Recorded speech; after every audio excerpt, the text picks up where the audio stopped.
अस्सलाम वालेकुम। एक दफ़ा फिर खुश आमदीद यास की बातों में। इरफान साहब आप ही दस दो किधर ਨੂੰ लगे जाते जी? ਅਸੀਂ ਜੰਬਰਾਂ ਨੂੰ ਜਾ ਰਹੇ ਹਾਂ ਜੀ। ਤੇ ਜੰਬਰਾਂ ਨੂੰ ਜਾ ਰਹੇ ਆ ਤੇ ਇਹ ਰਕਸ਼ੇ ਤੇ ਜਾ ਰਹੇ ਆ ਤੇ ਪੌਦੇ ਲੈਣ ਚੱਲੇ ਆ ਥੋੜਾ ਜਾਮਨ। ਥੱਲੇ ਕਰੋ ਇਨਸ਼ਾਅੱਲਾ ਜਲਦੀ ਪਹੁੰਚ ਜਾਵਾਂਗੇ ਤੁਹਾਨੂੰ ਉਹ ਚੱਕ ਕੇ ਪੌਦੇ ਬਣਾਉਣੇ। ਠੀਕ ਹੋ ਗਿਆ। ਨਰਸਰੀ ਫਾਰਮ ਪਹੁੰਚ ਕੇ ਜੰਬਰਾਂ ਦੇ ਵਿੱਚ ਤੇ ਫਿਰ ਤੁਹਾਨੂੰ ਪੌਦੇ ਵੀ ਦਿਖਾਏ ਜਾਣਗੇ। ਹਾਂ ਇਨਸ਼ਾਅੱਲਾ ਜਿਹੜੇ ਅਸੀਂ ਪੌਦਿਆਂ ਦੀ ਖੀਦੋ ਖੋਟ ਕਰਾਂਗੇ ਉਹ ਤੁਹਾਨੂੰ ਵੀ ਦਿਖਾਈ ਜਾਏਗੀ। ਤੇ ਰਕਸ਼ਾ ਸਾਡਾ ਕਿਆ ਹੀ ਬਾਤ ਹੈ ਜੀ, ਮੁਸ਼ਕਲ ਵਕਤ ਦਾ ਸਾਥੀ ਹੈ ਜੀ। ਅਸੀਂ ਪਹੁੰਚੇ ਹੈ ਚੌਧਰੀ ਨਰਸਰੀ ਫਾਰਮ ਜੰਬਰ ਆਏਗਾ ਜੀ, ਜੰਬਰ ਰੋਡ ਛਾਂਗਾ ਮਾਂਗਾ। ਅਸੀਂ ਤੁਹਾਨੂੰ ਦਿਖਾਣਾ ਹੈ ਕਿ ਅਸੀਂ ਕਿਹੜੇ ਕਿਹੜੇ ਪੌਦਿਆਂ ਦੀ ਖਰੀਦੋ ਫਰੋਖਤ ਕਰਾਂਗੇ।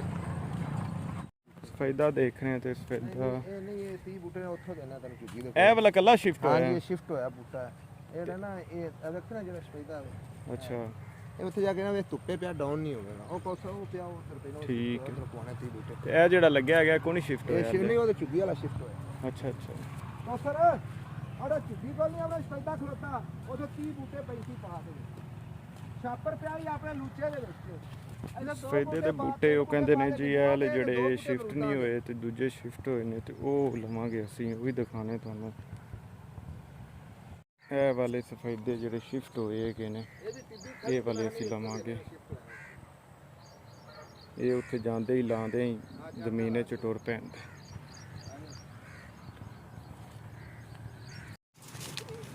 ਜਾਮਨ ਦੇ ਦਰਖਤ, ਜਾਮਨ ਦੇ ਪੌਦੇ ਉਹ ਵੀ ਲੈ ਰਹੇ ਹਾਂ।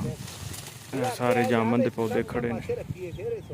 ਹਾਂਜੀ तू तो गुस्सा ही कार गया चंगा तू मेरा चाचा है बड़ी हुई तेरी आ देख तू तो तेरे सोने वर्गे काट के बोल लगी तकलीफ ही बड़ी। ਚੱਲ ਚਾਚਾ ਥੋੜਾ ਪਿਆਰ ਮੁਹੱਬਤ ਕਰ ਲਿਆ ਕਰ ਤੂੰ ਵੀ। ਹਾਂ ਬੰਦੇ ਨਾਲ ਕਰਨੇ ਬੜਾ ਇਹ ਬੜਾ ਪਿਆਰ ਤੇਰਾ ਪਿਆਰ ਹੈ ਤੇ ਅਸੀਂ ਦੁਬਾਰਾ ਮੋੜ ਕੇ ਇੱਥੇ ਯਕੀਨ ਮੰਨ ਸਿੱਧੀ ਬ੍ਰੇਕ ਹੀ ਇੱਥੇ ਲਾਈਏ। ਪੱਤੋ ਤੋਂ ਬੂਟਾ ਜਾਂਦੇ ਹਾਂ ਓਏ ਅਸੀਂ ਪੱਤੋਂ ਕੀ ਜਾਣਾ ਹੀ ਨਹੀਂ। ਸੁਣ ਲੈ ਗੱਲ, ਉਹਨੇ ਗੱਲ ਕਰ ਦਿੱਤੀ ਤੇ ਮੈਂ ਬੋਲਿਆ ਹੀ ਨਹੀਂ। ਯਕੀਨ ਕਰੋ ਵੀ ਮੇਰਾ ਆਪ ਨੂੰ ਤਕਲੀਫ ਹੁੰਦੀ ਵੀ ਮੈਨੂੰ ਇਸ ਤਰੀਕੇ ਨਾਲ ਪੌਦੇ ਦੇਣ ਲੱਗਿਆ। ਅਸੀਂ ਉਹਦੇ ਕੋਲ ਅੱਗੇ ਵੀ ਜਾਂਦੇ ਤੁਸੀਂ ਤਾਂ ਜਾਂਦੇ ਜੇ ਠੀਕ ਹੈ। ਪਹਿਲੀ ਬ੍ਰੇਕ ਹੀ ਇੱਥੇ ਲਾਈ ਹੈ ਅਸੀਂ, ਜਾਣਾ ਵੀ ਕੋਣੀ ਕਿਤੇ ਹੋਰ। ਜੇ ਤੂੰ ਸਾਨੂੰ ਘੱਲਣਾ ਨਾ ਤੇ ਅਸੀਂ ਵਾਪਸ ਹੀ ਚਲੇ ਜਾਂਦੇ ਆ। ਫਿਰ ਅਸੀਂ ਬੜੇ ਔਖੇ ਆਏ ਤਾਂ ਵਾਪਸ ਚਲੇ ਜਾਾਂਗੇ ਪਰ ਅਸੀਂ ਕੋਣੀ ਲਾਇਆ ਤੇ ਪਹਿਲੇ ਆਖਿਆ ਮਾੜੇ ਜਿਹਾ ਡਾਊਨ ਹੋਣਗੇ ਉੱਥੇ ਪਾਣੀ ਪਾਈ ਰੱਖਣ 12 ਗਿਣਵੇਂ 30 ਬੂਟੇ ਤੁਸੀਂ ਲਾਣੇ ਨੇ। ਹਾਂ 30 ਕੱਢ ਦੇ। ਮਤਲਬ ਪੌਦਾ ਟੇਢਾ ਹੁੰਦਾ ਹੈ, ਉਹਦੇ ਨਾਲ ਛੋਟੀ ਛੋਟੀ ਬੰਨੋ। ਨਰਸਰੀ ਦੇ ਵਿੱਚ ਤਰ੍ਹਾਂ ਤਰ੍ਹਾਂ ਦੇ ਪੌਦੇ ਨੇ। ਇਹ ਸਫੈਦਾ ਖੜਾ ਹੈਗਾ, ਇਹ ਆਲੂ ਬੁਖਾਰੇ ਦਾ। ਆਲੂ ਬੁਖਾਰੇ ਦਾ ਕਿੰਨੇ ਦਾ ਜੀ? ਚਲੋ ਦੱਸਨੇ ਆ ਤੁਹਾਨੂੰ। ਇਹ ਆਲੂ ਬੁਖਾਰੇ ਦਾ ਬੂਟਾ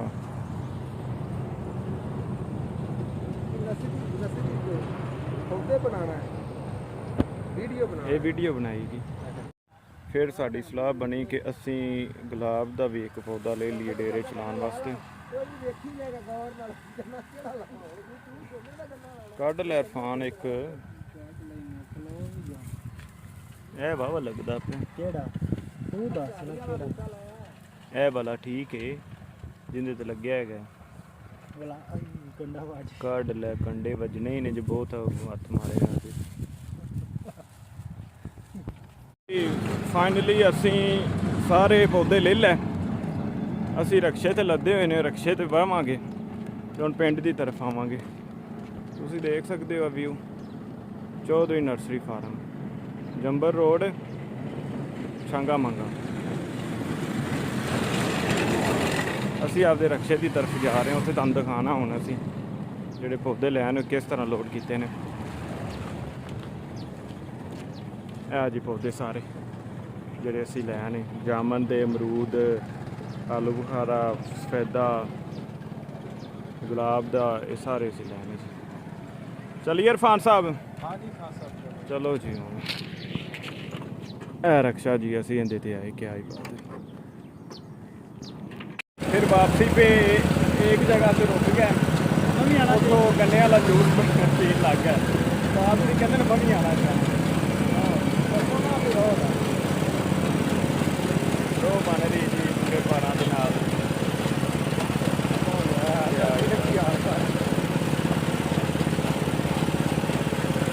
गन्ने के जूस से तैयार हो रहा।